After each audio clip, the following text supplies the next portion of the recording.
और आज हम बात करने वाले एक ऐसे समय की जिसे भारत के इतिहास में डार्क फेज और गोल्डन एज दोनों ही नाम एक साथ दिया गया है। लेकिन एक चीज अच्छी और बुरी दोनों ही एट द सेम टाइम कैसे हो सकती है? वेल, स्पेसिफिकली स्पीकिंग, ये समय था भारत के 1000 AD का, जहाँ एक तरफ भारत में बड़े बड़े मंदिरों का निर्माण हो रहा था, वही दूसरी तरफ छोटे छोटे राज्यों के बनने से भारत भी हिस्सों में बंटता जा रहा था, जिन हिस्सों को पाने के लिए भारत के अपने बेटे एक दूसरे की खून की नदियां बहाने के लिए तट पर खड़े थे। लेकिन इस समय का और अपने ही लोगों के खून से सनते हुए भारत की मजबूरी का फायदा उठाकर भारत पर एक नहीं दो नहीं 17 बार आकर एक ही दुश्मन ने तबाही मचा दी। कौन था वो दुश्मन और आखिर कैसे मचाई तबाही? वेल, चलिए जानते हैं भाई लोग इन सभी सवालों के जवाब हमारे आज के इस वीडियो में, जिसमें आपको इंडिया के इतिहास के बारे में बहुत ज्यादा ज्ञान मिलेगा जिससे आप अब तक बेखबर थे। Let us get on with today's video, India in 1000 AD। तो शुरू से शुरू करते हैं कि आखिर 1000 AD में भारत की हालत कैसी?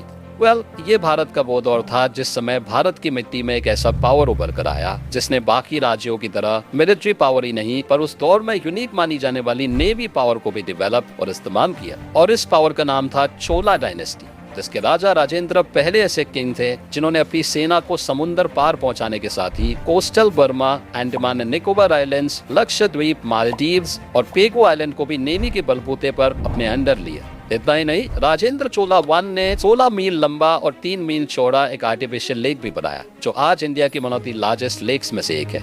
अरे रुको, अभी और बाकी है। चोला डायनेस्टी ने अपनी पावर्स को इतना ज्यादा डेवलप कर लिया कि उन्होंने बंगाल और बिहार के राजा महिपाला को भी हराकर उसे अपने कंट्रोल में ले लिया। और इसी जीत की खुशी में उन्होंने अपना नया कैपिटल गंगवाईकोंडा चोलापुरम में बनाया, जहां उन्होंने बृहदीश्वरा टेम्पल से मिलते जुलते डिजाइन से लॉर्ड शिवा के टेम्पल को भी बनाया था, जिसे आज आप और मैं one of the largest temple मानते हैं। और इसी टेम्पल को 2004 में यूनेस्को ने वर्ल्ड हेरिटेज साइट भी डिक्लेयर कर दिया था। लेकिन यही नहीं, थंजावुर, चिदम्बरम, गंगवाईकोंडा चोलापुरम, तारासुरम, त्रिभुवनम, श्रीरंगम और तिरुवन्नमलाई में भी इनका कंट्रीब्यूशन रहा था। पर अब सवाल ये है कि इतने टेम्पल्स ये लोग बनाते ही क्यों थे?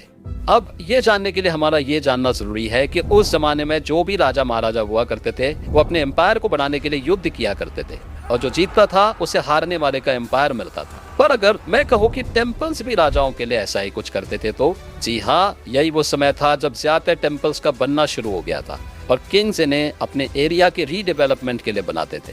फॉर एग्जाम्पल, जब किंग्स ये मंदिर बनवाते थे तो वहाँ पर लोगों का आना जाना बढ़ता था, और आने जाने के साथ ही वहाँ गाँव के बसने की शुरुआत होती थी, बाजार बनते थे और धीरे धीरे वहाँ फार्मिंग भी शुरू की जाती थी, जिससे राजाओं को बहुत सारा रेवेन्यू मिलता था जो उसकी टेरिटरी के डेवलपमेंट में काम आता था। और फिर इसी डेवलपमेंट का फायदा उठाने के लिए लड़ाइयाँ भी हो जाती थी, जिसके बारे में शायद ही हमारे हिस्ट्री में सिखाया। ये तो देखा कि मंदिर एम्पायर को एक्सपैंड करते थे, पर क्या ये एक्सपेंशन इतना आसान रहा होगा?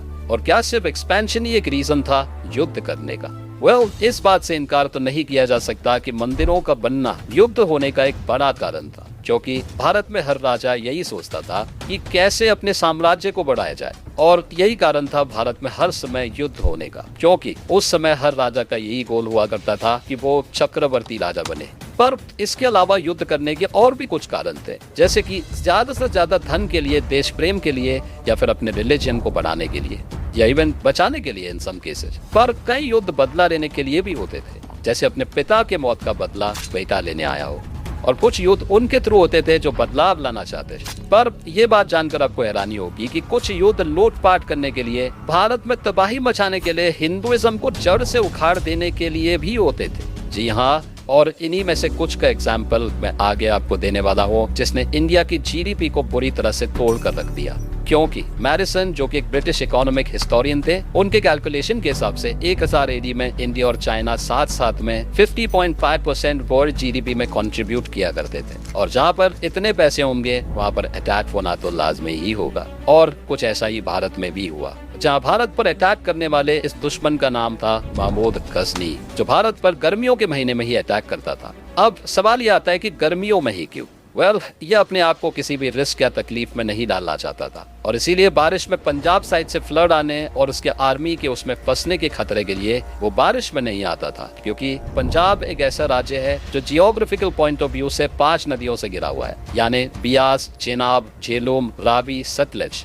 अब जहाँ इतने रिवर्स होंगे वहाँ फ्लड्स का डर होना तो आम बात है। और गजनी की बारिश में न आने की स्ट्रैटेजी इतनी सफल हुई कि एक बार नहीं, 2 बार नहीं, वो पूरे 17 बार भारत में घूमने और उसे लूटने आया। अब अगर देखें तो उसकी शुरुआत हुई भी कहाँ से, तो उसने सबसे पहला जो अटैक किया वो इलाका था आज के अफगानिस्तान और पाकिस्तान का।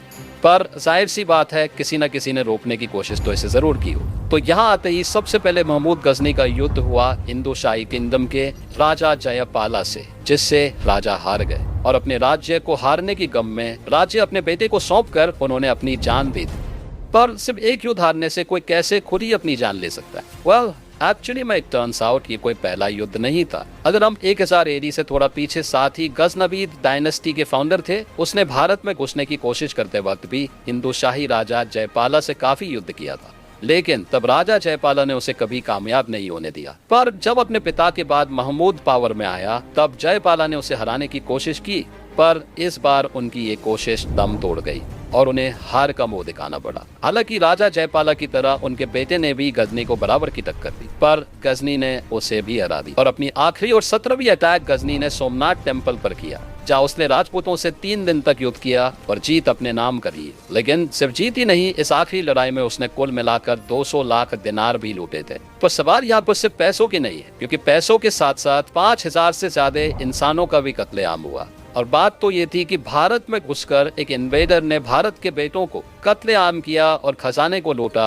इतनी हिम्मत आखिर महमूद में आई कहां से? आखिर कौन था महमूद अब गजनी के पीछे जिसकी वजह से वो ये सब कर पा रहा था? आखिर कौन थी वो 3 ग्रेट पावर्स और कौन सी थी वो जगह? और आखिर इनकी लड़ाई में जीत किसके हाथ लगी? तो आपने वो कहावत तो सुनी होगी कि 2 की लड़ाई में तीसरे का फायदा होता है। जी हाँ, हमारे साथ भी यहाँ पर कुछ ऐसा ही हुआ। हमारे देश के राजा आपस में लड़ने में इतने मशरूफ थे कि बाकी चीजों पर उनका ध्यान ही नहीं किया। किसी बाहरी देश की बुरी नजर हमारे भारत पर पड़ चुकी थी और राजा यहाँ पर बेखबर थे, और इसी का फायदा गजनी ने उठाया। उसने भारत पर तब हमला करना शुरू किया जब कन्नौज 3 ग्रेट पावर्स पलास, प्रतिहारास और राष्ट्रकूटास के बीच ट्रिपार्टाइट स्ट्रगल चल रहा था, जो पिछले 2 सेंचुरी से चलता आ रहा था, जिसकी वजह से ये सारे राज्य और राजाएं कमजोर हो चुके थे। लेकिन फिर भी इस जंग के अंत में जीत का परचाम प्रतिहारास ने 3 सेंचुरीज के लिए कन्नौज को अपना बनाकर लहराया है। पर कन्नौज में ऐसा क्या खास था जिसके लिए इतनी सारी लड़ाइयां लड़ी गई? क्या कन्नौज की धरती सोना उगलती थी? वेल, सोना तो नहीं, पर हाँ वैसा ही कुछ समझ लो, क्योंकि अगर वहाँ का मैप देखा जाए तो कन्नौज गंगा ट्रेड रूट के उस एरिया में स्थित है जहाँ से सिल्क रूट, जो 2nd सेंचुरी से 14th सेंचुरी के बीच एशिया से लेकर मेडिटेरेनियन सी तक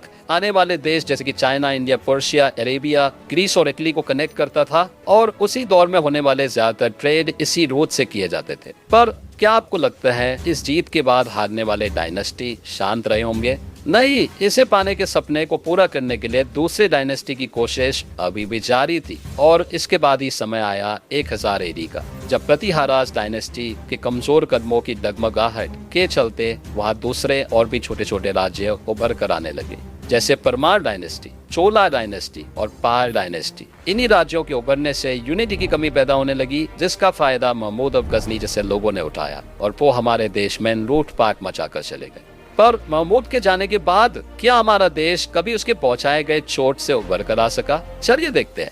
अब 1st सेंचुरी में इंडिया की इकोनॉमी वर्ल्ड्स लार्जेस्ट थी, जो 32.9% से घटकर 11th सेंचुरी में 28.9% हो गई। लेकिन सिर्फ हमें इकोनॉमिकल लॉस ही नहीं हुआ, बट हमारे इंडिया को और भी कई सारे कॉन्सिक्वेंसेस फेस करने पड़े। सबसे पहले तो गजनी के अटैक्स के कारण बहुत सी चीजें बिगड़ी, जैसे बहुत सारा वेल्थ लूटे जाने की वजह से भारत इकोनॉमिकली वीक हो गया। इन लुटेरों ने हमारे देश के अलग अलग रिसोर्सेज ले जाने के साथ ही टेम्पल्स को भी नहीं छोड़ा, क्योंकि उन पर हमला करके उन लोगों ने मंदिर और उसकी मूर्तियों को भी तोड़ दिया। और गजनी के अटैक की वजह से भारत के बॉर्डर्स भी वीक हो चुके थे, जिसकी वजह से भारत पर नए हमले हो सकते थे। और दोस्तों, रिजल्ट आज के वक्त में आप सभी देख रहे हो। इंडिया के लिए एक तरह से ये बर्बादी का दौर 1000 एडी से शुरू हो गया था, या फिर हम ये भी कह सकते हैं कि महमूद गजनी का अटैक भारत के भविष्य में आने वाले फॉरेन इन्वेडर्स की एक चेतावनी थी, जैसे कि मुगल्स और फिर ब्रिटिशर्स। अगर इसी बात को उस वक्त के राजा समझ गए होते कि भाई तेरा जो एरिया है, मेरा जो एरिया है, हम दोनों उसमें खुश रहते हैं और दुश्मनों को बाहर खदेड़ते हैं, वरना तेरा मेरा एरिया दोनों जाएगा, तो शायद आज भारत का इतिहास कुछ और ही होता।